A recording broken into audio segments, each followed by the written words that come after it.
Hello, good evening. Welcome to the show, guys. Welcome to the I Want to Believe chat show. And I'm Peter Wren, and I'm with the lovely Linda and chatty Kathy. How you guys been? Good. Yeah, not too bad. It's we've kind of had a bit of a crazy week here. So as some of you may know, that my mom had passed away back in October, and my dad, they think they're putting him into palliative care. So it's kind of a tough week right now. So all before Christmas, of course, as usual. Like, why can't we have normal things, right? We need pretty things at Christmas, but yeah. So otherwise, good, not too bad. How about you, Linda? How you been? I've been pretty well. This week's been really busy, but decent. I have to say decent. I got some Christmas shopping done, which is good. Yeah, so I'm ahead of the game, shall we say? Ahead of the game. Wow, Ahead of the game. Sounds a bit like us. We went out this afternoon and got stocking presents and stuff like that. And the stores are already gone freaking nuts. I think they're on the bounce back of this crazy rampage that we had here a couple of weeks ago when the flood banks opened up. And it's just, it's not the energy and stuff like that. It's just, I'm just done with people. I think I'm just going to lock away in my own house and just hide from everyone for the rest of my life, that kind of thing. But we've started planning as well for a couple of ventures. I think we brought up on the last week's show for next year. The public presentation, we're just scheduling a date for the O'Keefe Ranch up in Vernon. We're just scheduling that, and we're also made a kind of a leap forward in regard to the planning for the camp, the paranormal camp that we're going to be doing up there as well next year. So we just finalised dates on that. So and then after that, we're just going to be setting. We're just going to come up for ideas for agendas and stuff like that, and then we're pretty much away we go, kind of thing. But we did also as well. We're going back to Barkerville again next year, and which I've invited Kathy along. And Linda, you're more than welcome to come. We're going to Barkerville, which is it's kind of in the mid part of BC, just in between Interior and the Caribou. It's kind of on that line there, and it's an old gold mine town that dates back at the late 18th century, that kind of thing. And there's still a lot of the original log cabins still there, and it carries a lot of groundbreaking historic events that happened in BC as well. So there's a lot of interaction between the Chinese and the white people that came over as well. And there was a lot of lots of stories that came out of the place. And last time we were there, didn't really get much activity because we spent, I think initially, because we spent a day there, we spent a good day there, and we didn't realize how big it was. We arrived there, and once we did the tour, it was like 126 cabins. And it's like, when there was like 5 of us, it's like, where do you even start investigating like 126 cabins? And so it was like, by the time we kind of got a gauge on where everything was and set the equipment up, that half a day was gone. So next year we're going up there more handed. We've got, we're looking at about 13 to 15 people. We're going to be renting the cottages up there as well. So it'll be good. Looking forward to it. And it's a nice part of the world that's really peace and quiet up there. Peace and quiet as well. So nice and tranquil in that regard. Nice. So yeah. So Linda's going to have to try to make it for sure. Yeah, no, please do, Kathy. And I mean that this time. Like, there should be a lot of the BS should be out of the way by next year with the restrictions and stuff like that. It looks like we're on a kind of a sailing path now in regard to it's in BC. I don't know what it's like in Ontario and in Alberta. They've what we've got here at the moment now, they've kind of they're still driving the face mask thing, which is fine. The numbers are still high, right? But they're high, but they're starting to go down. So there's it's looking good in that respect. So hopefully, fingers crossed, they're not going to come out with any other wacky mandates over the next few months. That really some more wacky mandates or something. Yeah. That kind of thing. But you live by the sword, you die by the sword, I guess. Yeah. So, Yeah. That's right. That's right. Exactly. anyhow, this week's guest is a friend of mine. I met Cassandra probably 2-3 years ago on Facebook for a friend of mine, Tammy, up in Kidderminster, who's a paranormal investigator. Cassandra is an intuitive, and she runs her own business, and I will bring her on the show so she can explain a little bit more about herself. So that's welcome, Cassandra. Hi, everyone. Hello. Hey, Hi. Cassandra. Oh, Thank you so much for having me on this show. Welcome to the show. Thank you. Okay. Yeah. So, where should we start? Tell us a little bit about yourself. Okay, so I am 33. I live on Vancouver Island. I've been in my line of work now that I've been doing for 10 years. This is my 10th year already. So I'm really excited to be celebrating that huge milestone for myself. And I'm originally from Newfoundland and just loving the West Coast right now. And I'm a mom. So just doing all the normal day-to-day stuff and then all the magical stuff as well. What is the magical stuff? Tell us about that. So I'm a body talk practitioner. I'm also an instructor for Body Talk Access. I'm a Reiki master and instructor as well. I have my own business now. So I'm an entrepreneur and I do intuitive development. I do mentorship. I run a bunch of classes, group programs, membership options. So it's a lot of fun stuff working with people and all their different experiences, no matter where they're from on this planet, no matter what their past has been, treating them more like a dynamic person, right? So everything that they've ever been through is what's contributing to who they are today and also their state of health. So working from that perspective of body, mind, and spirit. Oh, okay. Yeah. Okay. And how'd you get started in this? Like what drove you to this? So what drove me to this was my own trauma. So I was having a lot of physical pain and I was only 22 at the time. And there was days where I was popping so many medications because my back would always be out. I was always tired. If I wasn't at work, I was literally in bed. And, you know, being in your early 20s, aren't you supposed to have energy? Aren't you supposed to feel good in your body? I felt like I was 90 years old. There was days where I just felt like there was nothing to my life other than work and be in pain. So dealing with things like fibromyalgia, digestive problems, sleep issues, I mean, those were all there. But my main concern was my back pain because it was interfering with my job.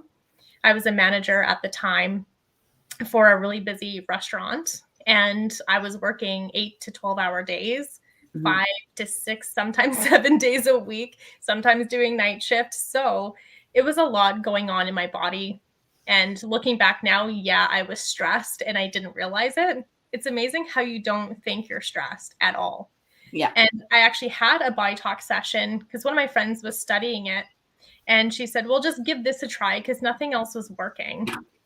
So I went in to see her, had one session, and it was something ridiculous. Like I was there for an hour, but the only thing I remember was her actually saying that she was rebalancing my kidneys to the headsets at work that we had to use because we had a drive-through and things like that. And literally the next day, my pain was completely gone. Oh, wow. And that just blew my mind completely. So immediately after that, I was like, I need to do this. This is what I actually need to do for my career because I didn't want to be where I was anymore. Yeah. So, and I always wanted to do something that involved intuition because I've always been intuitive, just never been able to control it or utilize it in a tactical, practical way. So this felt like that gateway where I could actually help people and make a difference and also have a tool that I can use for myself. So I dove right in, like literally a month later, I was in the class learning how to do this as a practitioner. That is really cool. Good for you. And then you went into Reiki. You Yes. took Reiki after? Yeah. I did. Yes. Because at that point, once I trained my modality and I got comfortable for about a year, that's when I actually quit my job. I moved to Alberta, worked for a holistic clinic out there as a practitioner. And that's when they were offering the Reiki courses. And I thought, why not? Not everyone's going to want body talk. Maybe they'll want Reiki or vice versa. So just adding to my tool belt, my knowledge, things that I felt that could be helpful because everyone resonates with different modalities. There's not one modality that's going to be helpful for 100% of people. Right. So, yeah. That's very true. Have you always been intuitive? Yes, I've had a lot of crazy experiences in my life. Like precognition is the one thing that I think kind of scared my mom. Because there's been times in my life where I wish I didn't have precognition, and it doesn't happen all the time, but it always seemed to happen in events where someone was about to get really sick or pass away, and I would dream about it. Like when I was 12, my uncle, he had to go in for surgery, and I told my mom, like, he's not coming out. And every time I went to go see him, I kept pressuring everyone to talk to the nurses to actually look him over, make sure he was okay.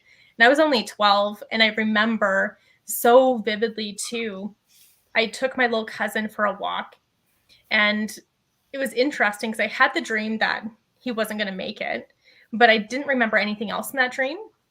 So I was in the hospital, took my cousin for a little walk, and we went into this one room at the end of the hall. And immediately when I stepped in, it felt heavy.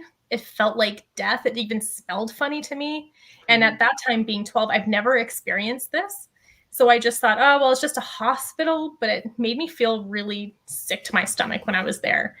And that was on, I think it was a Friday night. Sunday morning, we got the call that he had passed away the night before.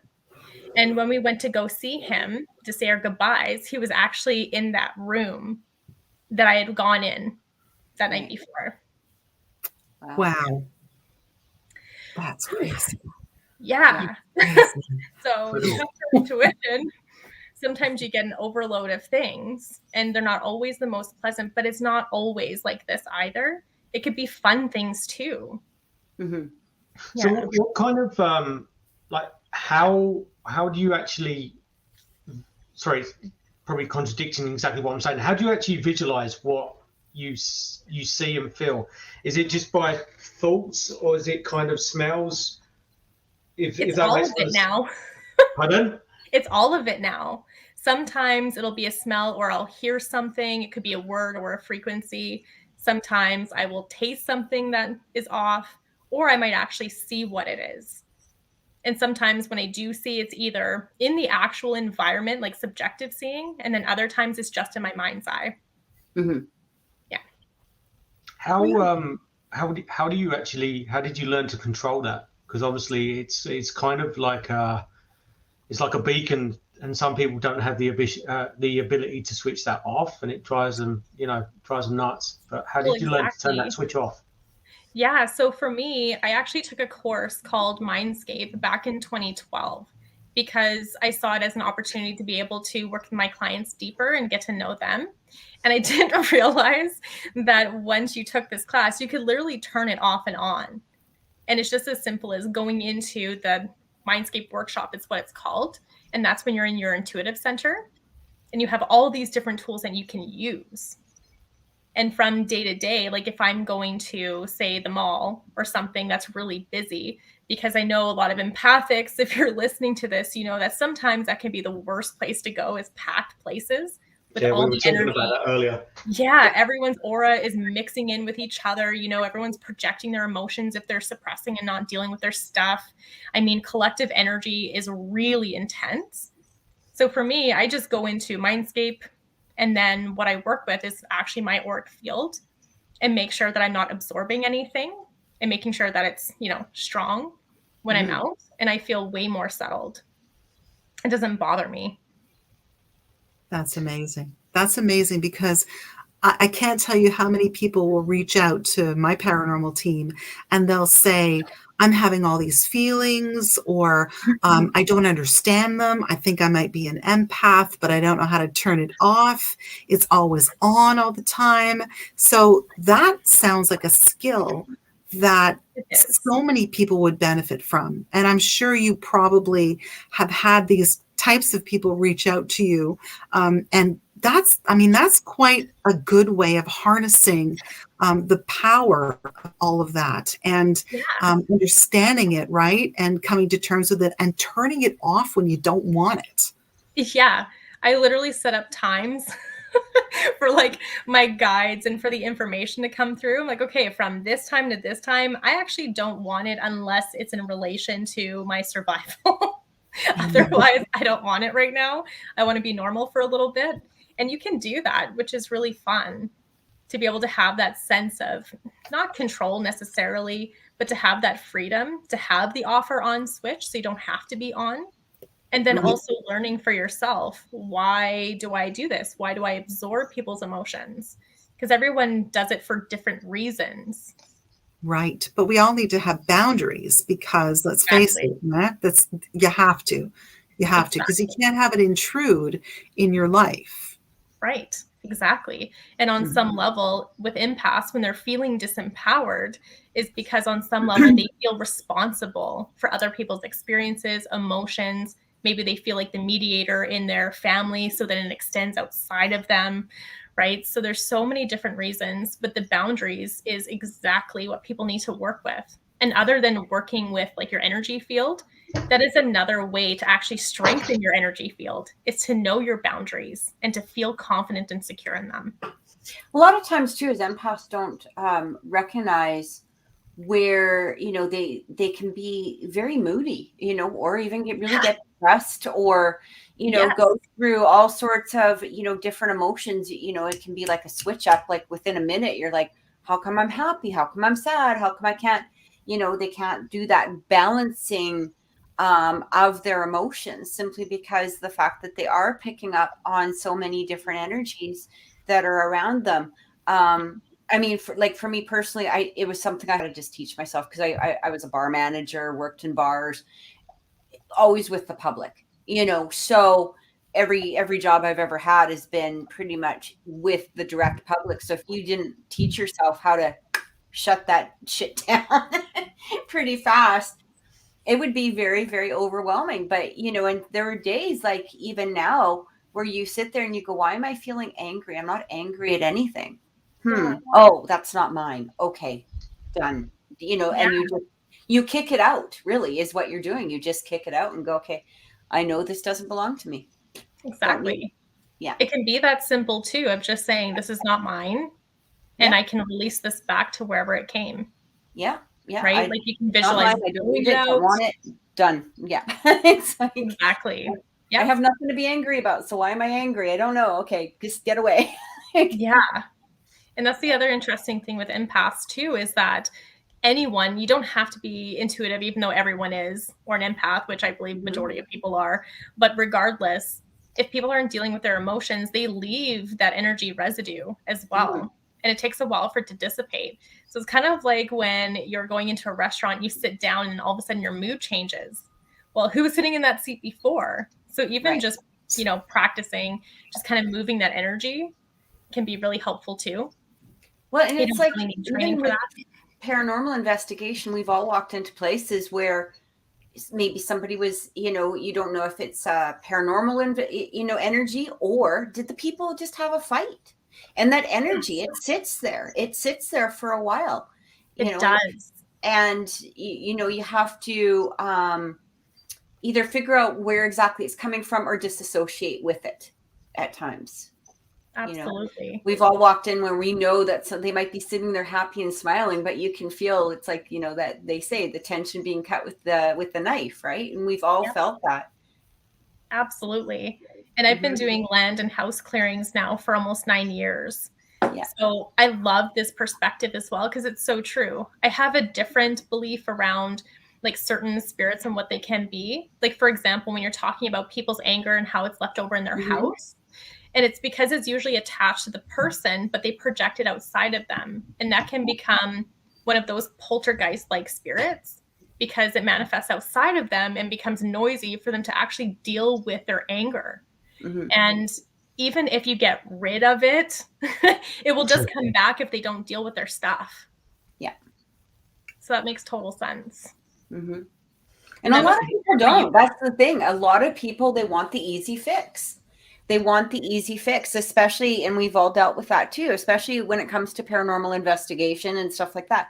It's like, oh, well, can't you just come in and get rid of it, or just fluff it away, or, do a rain dance, or shake some, bongos or whatever the hell. Like, can't you just get rid of it? That's your speciality, Kathy. That's what you're known in Edmonton for, is shaking your bongos. That's a different story. Sorry. No, I have a website. No. Yeah. I'm joking. When you were young and you needed the money, yeah, no, I get that. The bongos. Yeah. Sorry, Linda. I've gone to that place again. Need a humor break. Yeah. This is why I drink coffee with Peter a lot. Yeah, I know. I need the coffee. I don't. You know what? I don't actually drink any alcohol at all, and that's and I've. I don't drink any alcohol either. I can't. If I came onto the show and I was like drinking, I can't even imagine what nonsense you would do. I'd probably end up in hospital with a broken liver, so kind of thrown it out there like that. But no, you actually brushed on the comment about empaths wanting to help people, and we had an interesting conversation with a lady at work, and there was a book I read many moons ago about empathic people. They latch on to narcissists. They try. And it's like all of because a lot of people, claim, oh, I'm empathic and stuff like that. And then when you go through the list of what an empath should be, 99% of the population are as to what it is. But there's that small criteria where certain people fits in that bubble. Like, what you're talking about, crowds and stuff like that. I can't be in crowded places or anything like that. I'm not saying I'm an empath or anything like that, but I do fall into that category more than what a normal person would. But it's amazing where it's all these people I've met. They've all said the same thing. It's like, shit, at some point in my life, I've had that person where I tried to fix them because I knew that they were like 40 goods when, I met them and stuff like that. And I realized their faults and stuff like that. But I took it upon myself thinking I could fix them, but I couldn't. And that is, that's us 101. I'm not saying that about my marriage. Hopefully my wife's not listening or anything like that. I'm not a narcissist, but... I'm going to message her and tell her to tune in right now. She'll probably lock the door to the basement, so I'll be stuck down here for the next 2 years. So I'll do daily chats of me like slowly deteriorating away, like day one. But what's interesting is that you bring that up, Peter, and what came to me when you were talking about that is when we were in Victoria, there was one of those street fairs going on, with all the different booths and stuff.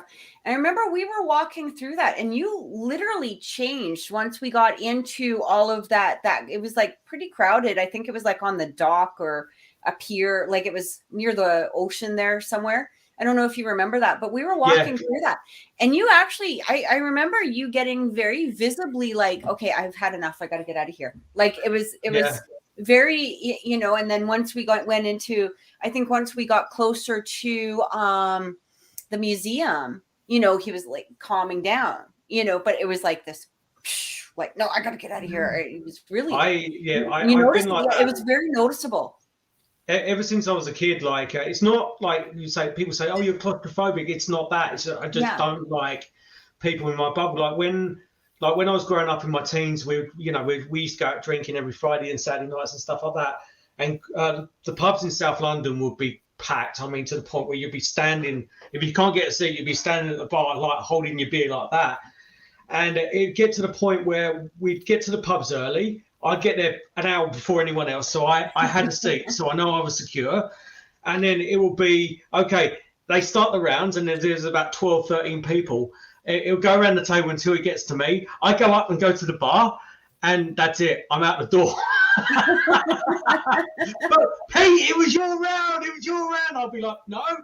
And I'd just be like straight out the door. But I'd stand there and I'd sweat and, well, I was about 350 pounds then, but I'd naturally sweat anyway. But it was that kind of people around me and their energy as well. It's just like, you can feel the anger in people as well because you're standing at the bar and you've got these young kids there that they've got all the rings on, they're ready to go, having a drink, having a fight, that kind of thing. And it just killed me. Like I couldn't be in that environment. But yeah, no, it's weird. It's a very, very, a very interesting subject. So, in relation to, your business and stuff like that, how do you get your clientele? Like how, obviously you started you started your business up, and how did you kind of drum like the people in to come to see you and stuff like that? Word of mouth in the beginning. Absolutely. Like all my clients would start telling their friends, who would start telling their friends, who would, bring a lot of people in. And then when I took the Mindscape course, I started learning how to do distance sessions. So that opened up a whole other world for me. And when I decided to actually leave the clinic that I was in and move back to BC, that's when I decided doing more of like the social media side. Okay. And started like getting clients that way. But it's still mostly word of mouth. And now all my clients are basically all over the place, like all over the world right now, which is really nice. Mm-hmm. So yeah, it's mostly just word of mouth and people that have worked with me.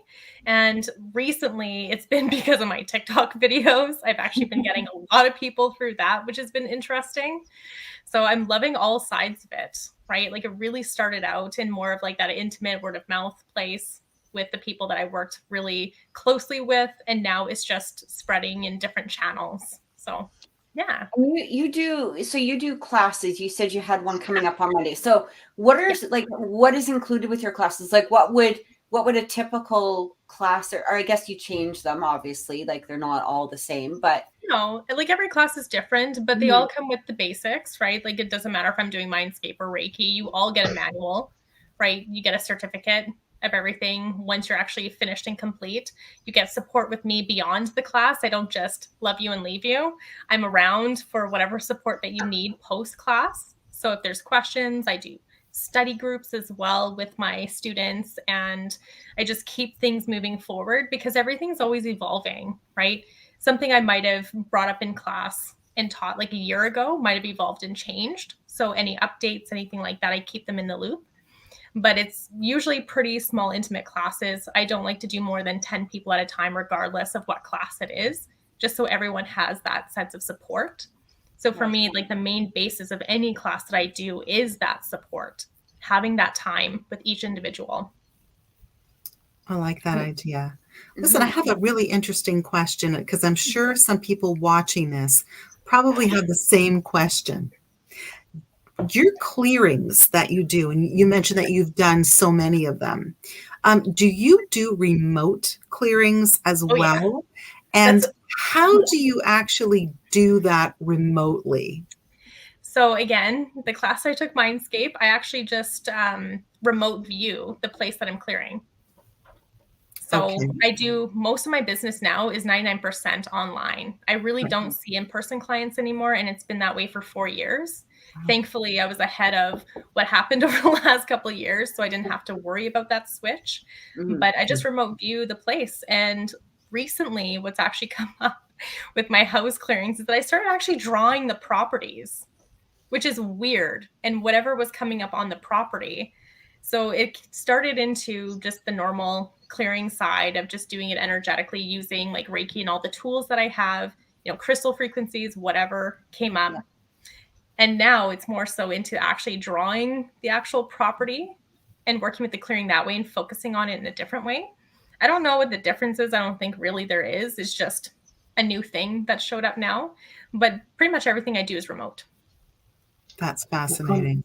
What kind of cases do you get, like when people call you? Obviously, don't go into specifics of names and addresses and stuff like that. Well, John Smith. Sorry. I've had places where it's mostly people dealing with, kids and entities and things like that. And it's interesting because, like you've mentioned before, it can be the actual frequency of the family that's having an effect. Mm-hmm. So if it's that, then I'll just do a family matrix session and work with rebalancing different members of the family and things like that. But if it's the actual house, then we'll work with clearing spirits out or entities, whatever it is that's happening there. Sometimes it could be related to the land and whatever happened on the land. I mean, there's so many different possibilities there, like vortexes that seem to be open for whatever reason. Like there's so many different things. And it's interesting to try to, explain, hey, I'm seeing like a portal in your basement. But I mean, do you actually dial into the things or the specifics in relation to what is going on as well? Like it's a man, it's a woman, it's a child, that kind of thing. As much as I need to. Yep. Interesting. Yeah. It really depends, because sometimes you'll get a lot of those details from the clearings, and sometimes it really doesn't matter. Like I did a clearing actually in Alberta, and it was very specific. I literally had to retrace the steps with the spirit that had passed and figure out what happened to him and get him to face that for him to actually leave and realize what was happening.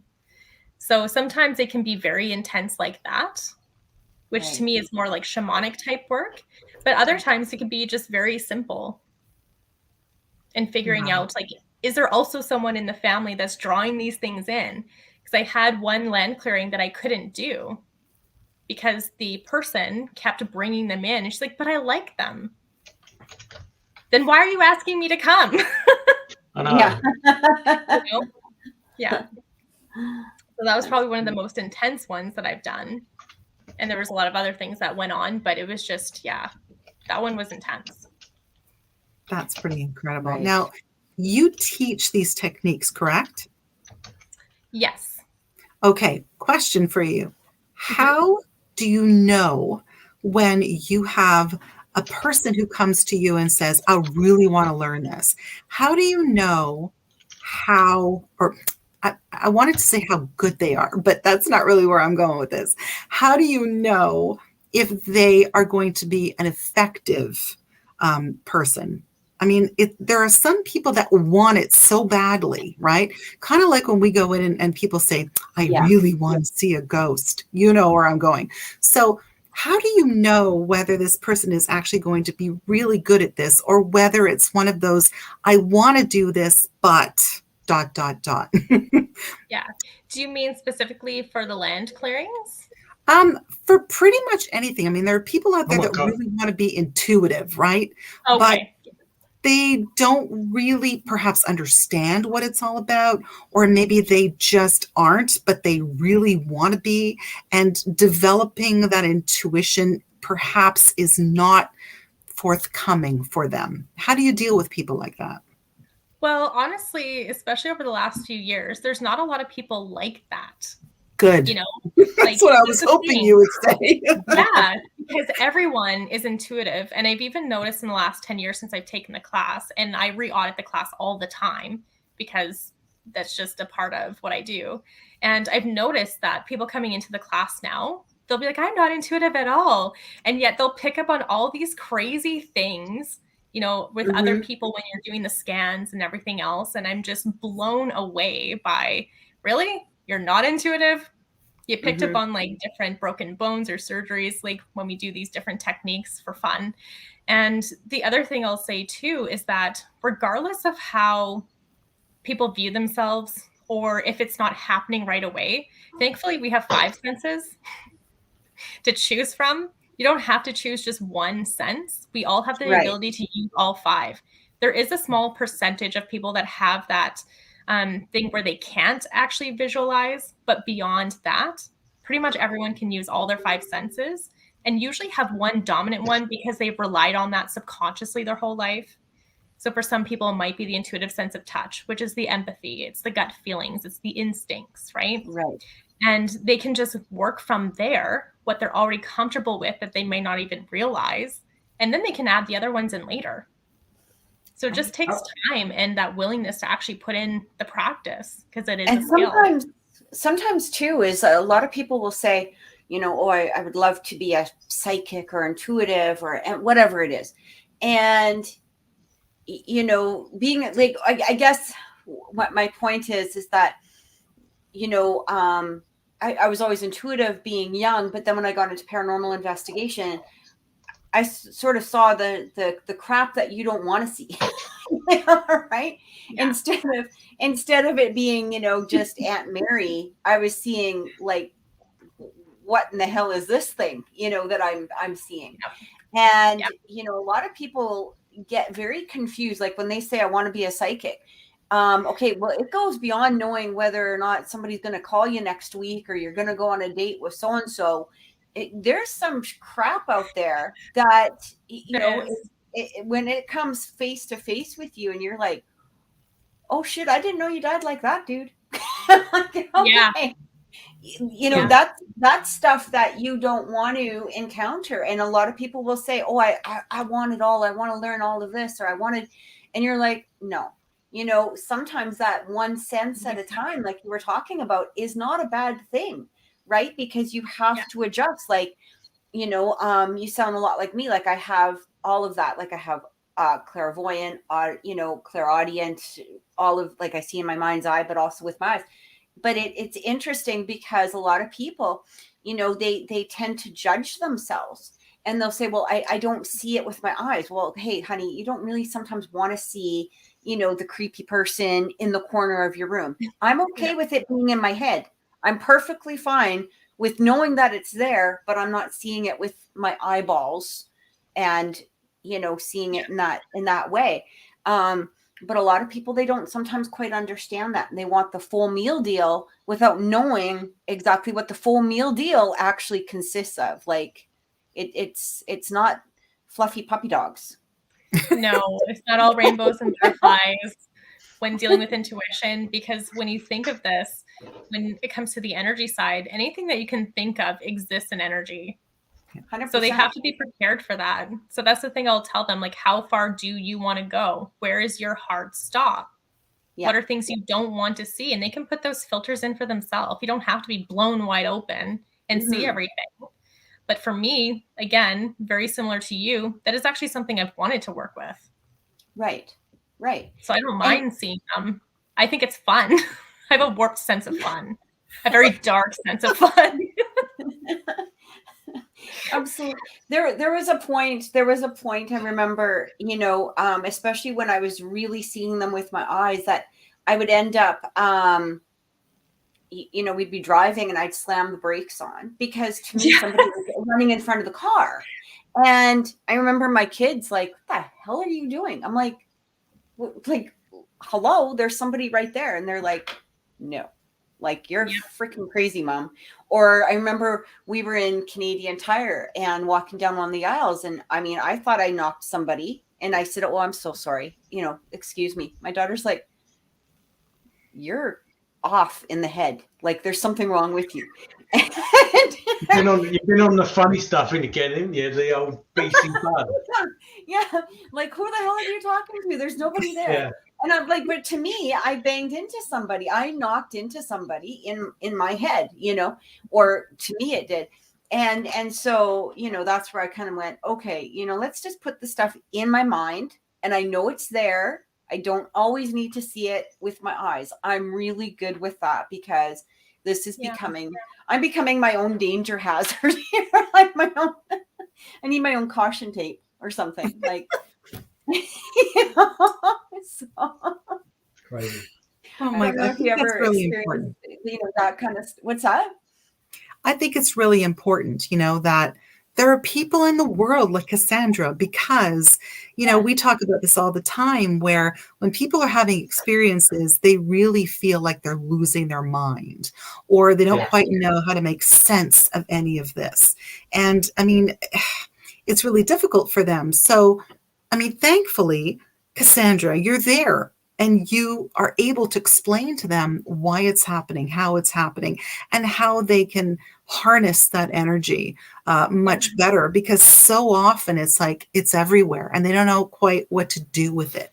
So I'm sure that you must have people that you deal with on a regular basis exactly like that. Yeah. So again, this is where it comes back to boundaries. The better physical boundaries you have in life, the better energetic boundaries you're going to have too. And knowing that you have complete control over your own energy. It doesn't matter what spirit it is that you're seeing. They could look like the biggest, scariest thing ever. But if you don't give it any sort of permission or control, it can't do anything. I don't know why it works that way, but claiming your own sovereignty within your own body, mind, and spirit is what's going to keep you safe, and not giving your power outside to anything else. Yeah, that's a very good point. That's a very good point. Yes, you know, especially even, you know, like for our, not only for regular people, but again, you know, coming into the paranormal clients that we have.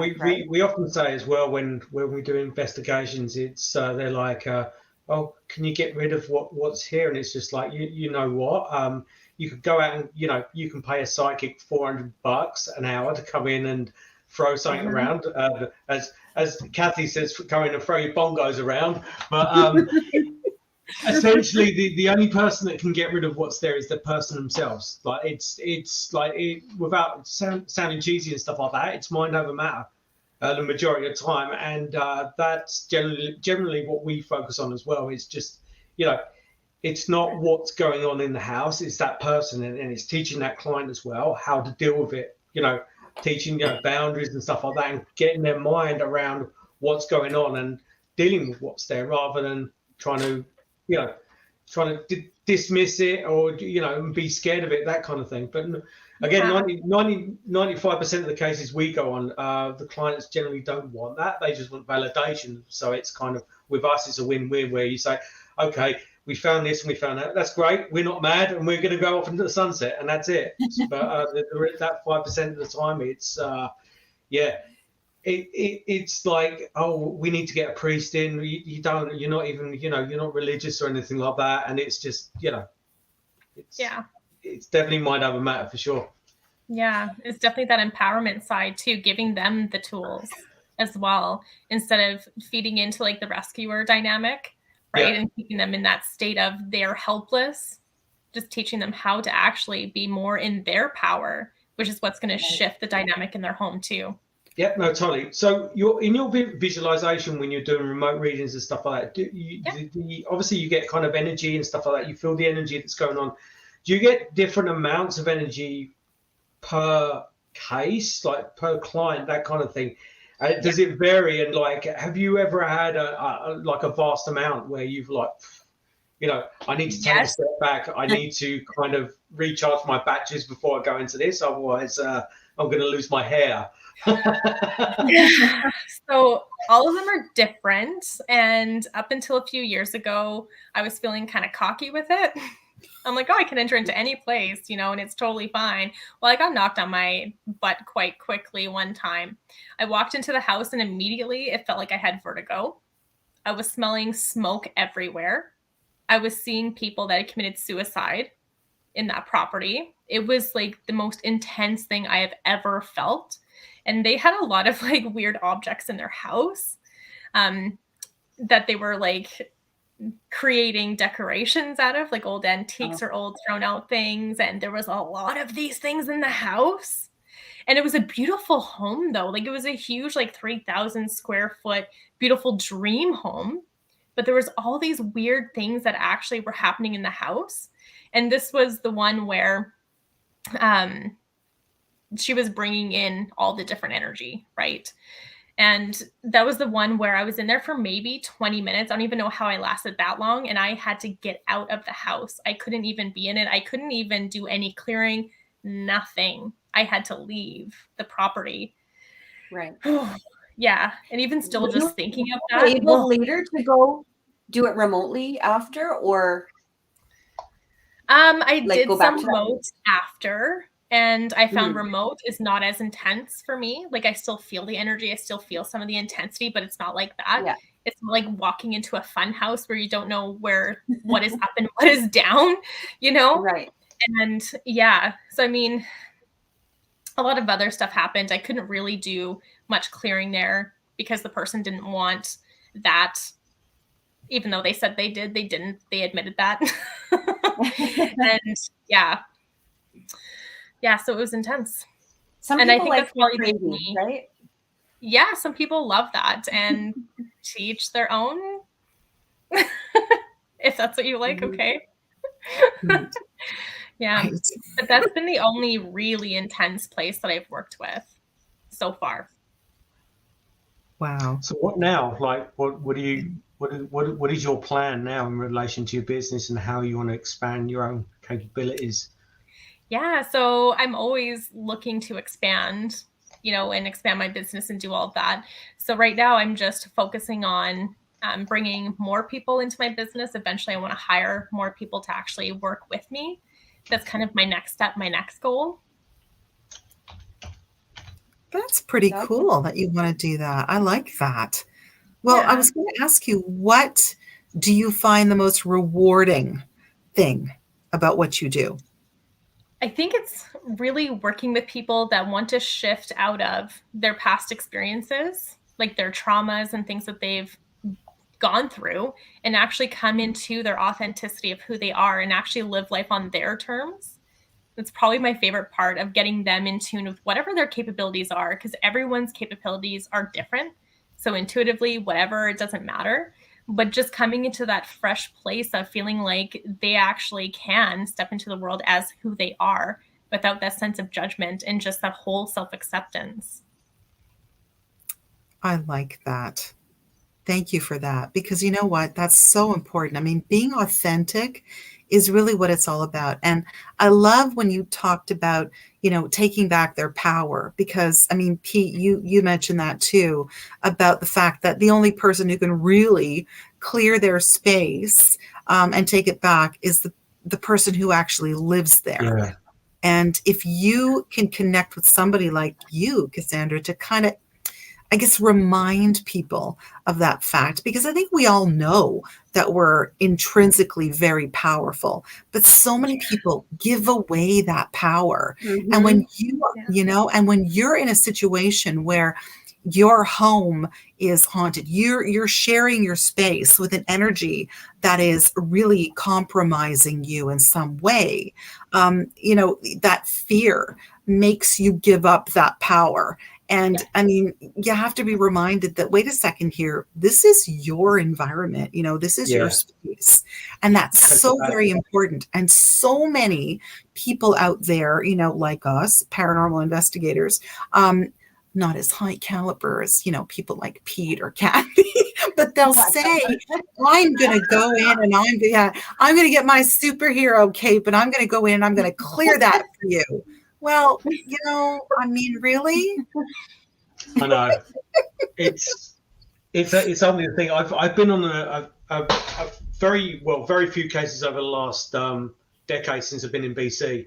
A fair few when I was back in the UK as well, where I've gone into any given environment, and regardless of whether there's any paranormal activity or not in that particular house, that particular person is just totally run down. Like they are on they're borderline, going nuts themselves because what's going on, mm-hmm. because, and it's just giving them that key, knowing that they're the ones that can control what's going on there. Like I've had, for example, I can go back to one probably about 8-9 years ago where there was a client over in New Westminster in BC where I went in there and we couldn't find anything. And we investigate 2 or 3 times. We did, the checks in the building. I checked carbon monoxide, looked for natural reasons why they could possibly be experiencing paranormal. It was, it was just general wear and tear on the house, but we taught them boundaries of relation, because they still perceive what was there was paranormal. So you can't take that away from that person, because they visualized it and stuff like that. And you can't say, oh yeah, you're full of shit, bye, and just drive off into the sunset kind of thing. So I gave them tools in relation to getting their life back. And we went back there about 3 months later, and it was like night and day. It was like, how's the activity? No more activity. And, everything's good now. And, and I've had that 2 or 3 times where we've had nothing. Like we've gone into a place and it's like dead, pardon the pun. There's nothing going on whatsoever. And it's just, okay, we didn't find anything, but you know what? It doesn't come on just like a light. You don't see Casper the ghost when you're conjuring his name and stuff like that.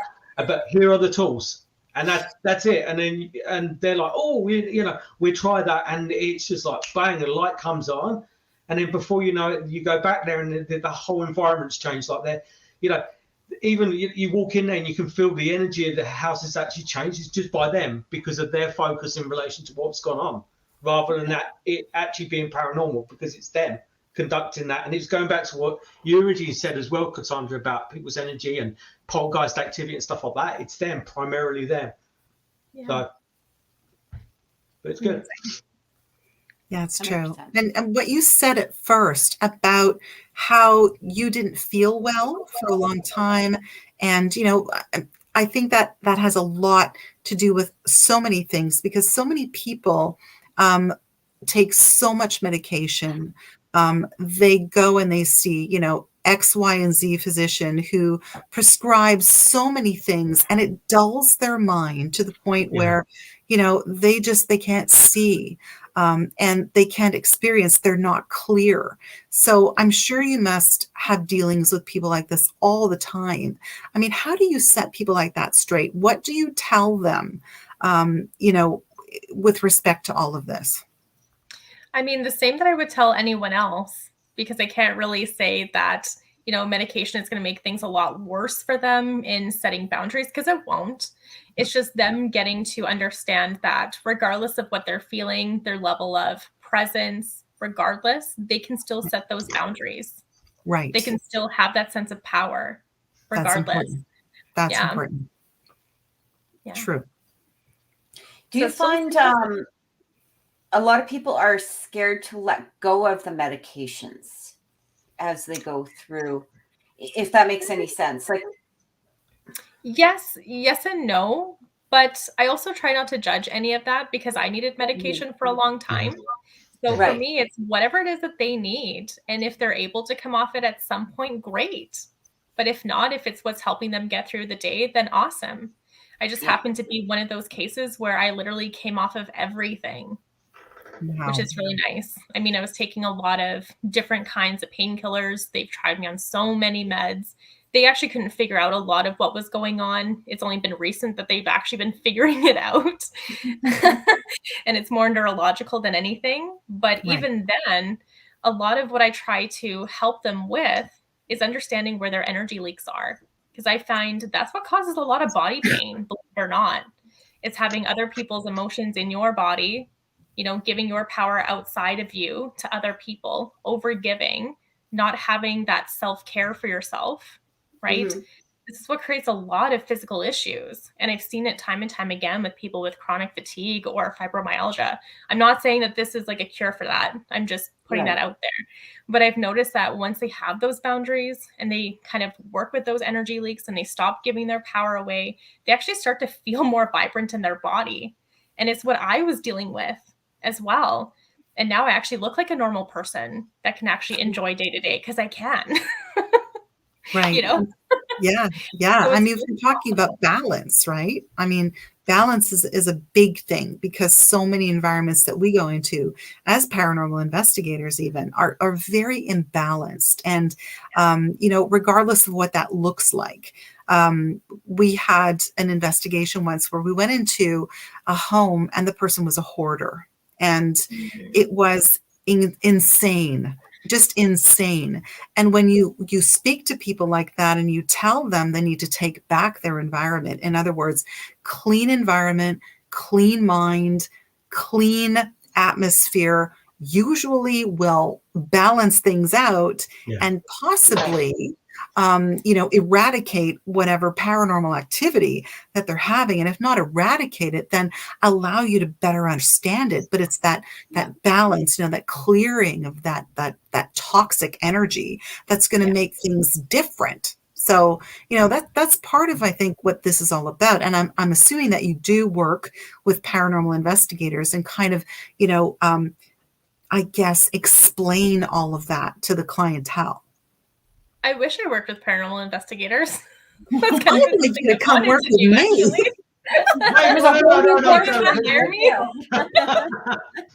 Come on over here. Stop it, Lynda. Yes. I was going to say she's mine, but that's probably the wrong thing. He has dibs. No, no, I do. I know. I got you on the show. That's it. I've known you for a lot longer. There you go. I wanted to do an investigation with you, but it was just like weird timing, and I wasn't able to get out there. And then COVID happened, so yeah, we've got sidetrack. We've got some stuff coming up in the new year over the island. So cool. Definitely, like there's like having one benefit of COVID kind of gives you the realization that something you had before but you didn't really explore was other areas of BC, and we kind of bottleneck more around kind of the lower mainland, which gets a bit boring after a while, but suddenly realize that there are other resources out there that we can go and stuff like that. And on the flip side, that you're always welcome over here as well. Like there's always stuff going on. So yeah, I'll be over anytime. Yeah, no, I'll we've got some stuff coming up. I'll run it past you for 2022. So if you're interested in coming over and joining us, for sure. Yeah, for sure. We're almost at the hour, so I guess in hindsight, Cassandra, if what tips could you give people in relation to if they need to get their own body back, if that makes sense, and what would be, obviously without doing a full consulting session for an hour, but what are the basic tips you would give people in relation to getting their soul back rather than absorbing other people's energy, that kind of thing? Yeah, so first things first is figuring out the best way for them that they can be grounded. There's so many different ways to ground yourself, and for me, the quickest and my favorite way is to actually just place my bare feet on the ground outside. And I know coming up winter, people don't like doing that, but regardless, you can also have a piece of petrified wood if you like, or even just eating root vegetables. And my other favorite thing is solfeggio frequencies. There's one where it's a very good grounding one as well. And I believe that's 174 hertz and also 528 hertz. They're really good for just keeping you grounded, present in your body, working through anything that's coming up for you. And they're very simple. Something you can do multiple times a day, every day, if you choose, but you don't have to. So first thing, figuring out how to ground. Second thing is just asking yourself, quickly checking in, is this my stuff or is it someone else's?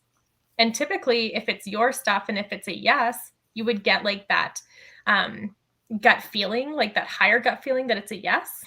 And if it's a no, it's like a gut drop. So it's figuring out what your yes and no is for yourself and setting that up. And if it's someone else's, it's just as simple as saying that you can actually release that. I release this emotion that isn't mine.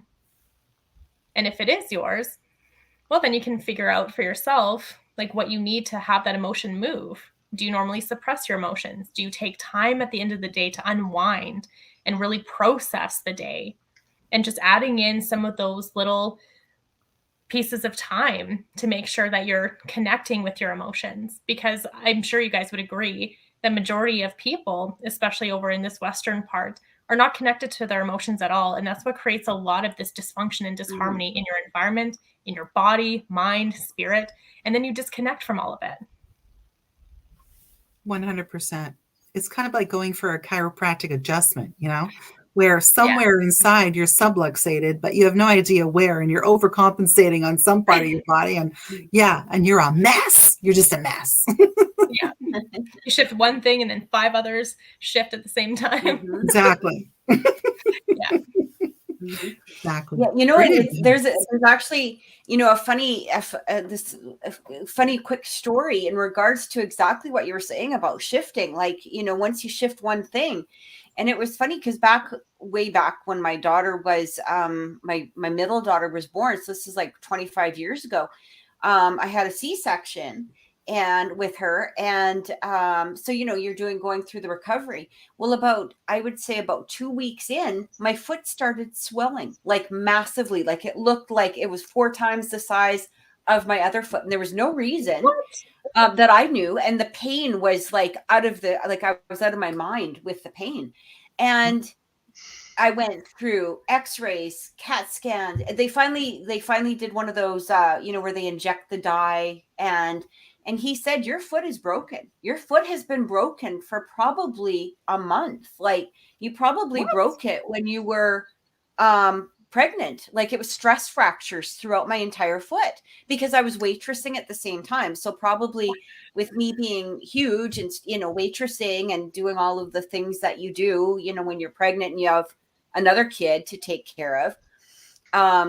So he said, like, it's almost healed, like it's on its way to healing, like it's not healed. You'll probably still have a few more weeks of this pain. And I said, well, how come it didn't hurt while I was pregnant? And he goes, your body can't handle that much. So probably what happened is you had the C-section, you were in massive pain because of the C-section and recovery. And once your body started healing from the C-section, your foot kicked in. Isn't that so? It's crazy. Like it's almost like you clear up that one foot.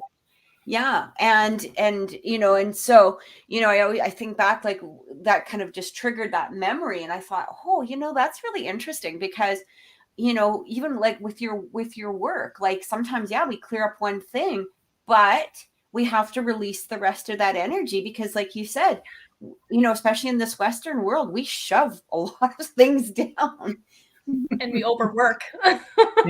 Yes, right. We do. And if you know, and one of the things he said is that somewhere in your brain, you couldn't handle a foot injury on top of everything else you had to do. So your body repressed it until you were able to take care of that at that time. So it was crazy.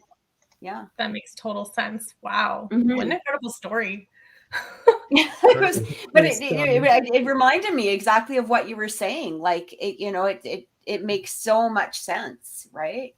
So something like your course would be so beneficial to so many people out there. So yeah, awesome. And incredible. really help people that well, I wish they had stuff like that 25 years ago, but